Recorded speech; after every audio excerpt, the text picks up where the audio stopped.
চরম স্বাদে লাউ শাকের এমন দুটো রেসিপি তোমাদের সাথে আজকে শেয়ার করব, যেটা রান্না করলে কিন্তু আর অন্য কোনো কিছুর প্রয়োজন পড়ে না।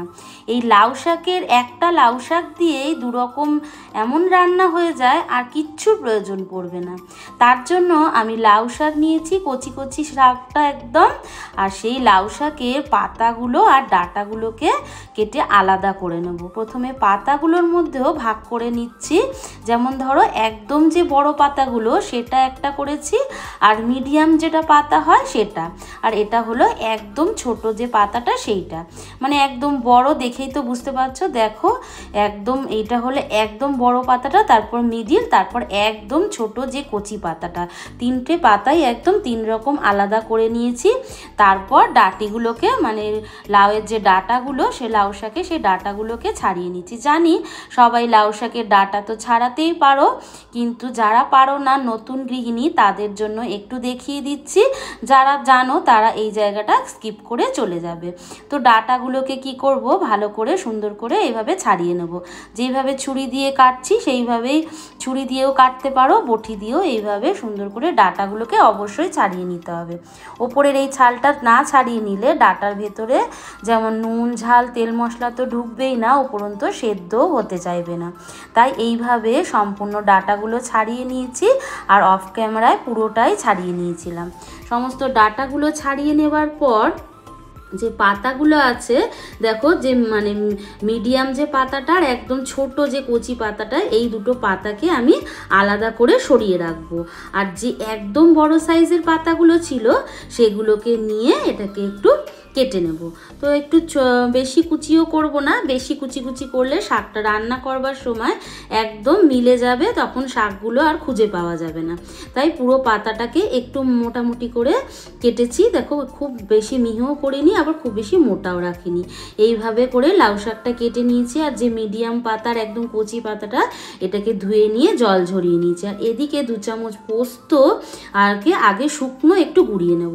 শুকনো পোস্তটাকে গুঁড়িয়ে নিলে ভালো কিন্তু এইভাবে বাটা যায়। যদি শিলে বাটা যায় তাহলে তো খুব ভালো হয়, আজকাল তো শিলের ব্যবহার হয় না।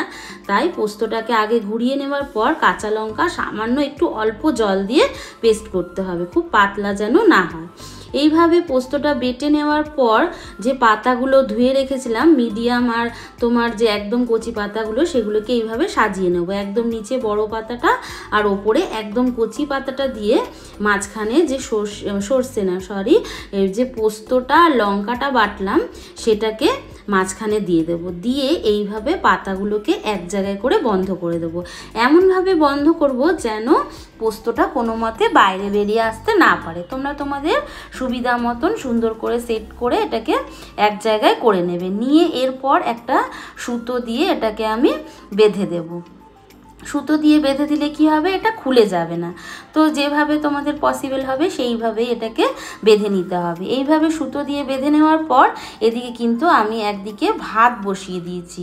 ভাতটা যখন আমার একটু ভাত আগে থেকেই বসিয়ে দিয়েছিলাম, সেই ভাতটা যখন অল্প এরকম ফুটতে শুরু করবে অল্প, তখনই কিন্তু এই পাতারের যেটা মুড়ে রাখলাম এটা এইভাবে ছেড়ে দিতে হবে। আর যতক্ষণ না ভাতটা সেদ্ধ হচ্ছে, মানে চালটা সেদ্ধ হচ্ছে, ততক্ষণ হতে থাকবে। আর এইদিকে দেখো সাদা সর্ষে আর কালো সর্ষে 1/2 চামচের থেকে একটু বেশি দিয়েছি, আর 1 কোয়া মতন আদা, আর দিয়েছি 2টো কাঁচা লঙ্কা, আর একটু নুন দিয়ে কিন্তু পেস্ট করতে হবে। সর্ষে সবসময় নুন দিয়ে পেস্ট করতে হয়, তা নয়তো তেতো হয়ে যায়। এদিকে কিছুটা বেসন নিয়েছি, একটু নুন আর একটু হলুদ আর একটু কালো জিরে, সামান্য একটু জল দিয়ে এটাকে একটা ব্যাটার মতন তৈরি করব।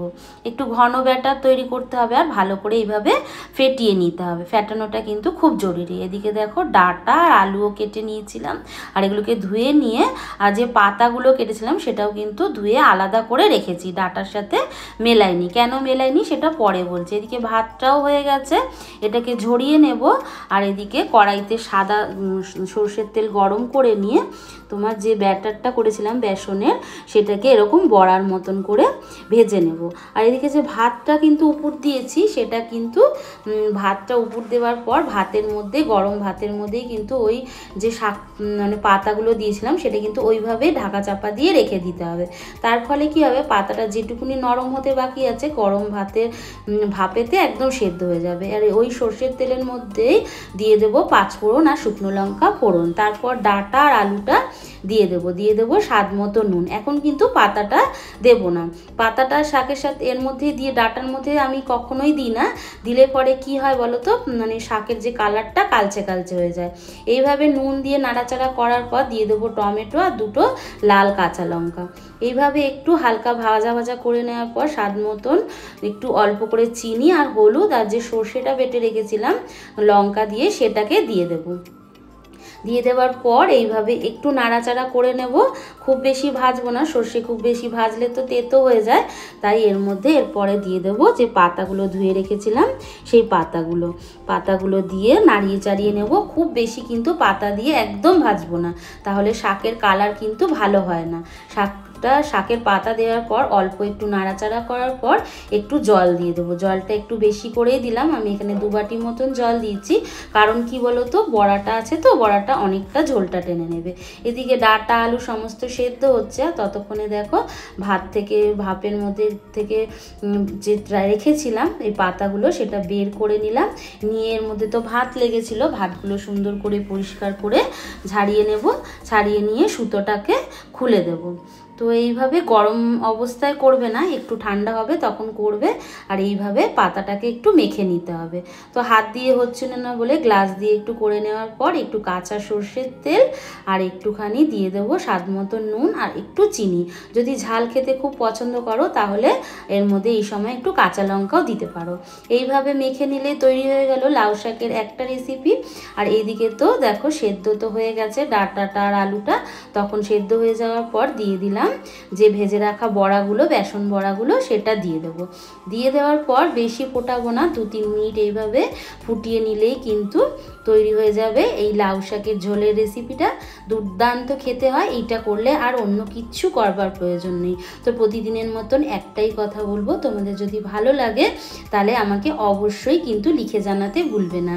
আর এতক্ষণ সাথে থাকার জন্য তোমাদেরকে অসংখ্য অসংখ্য অসংখ্য ধন্যবাদ।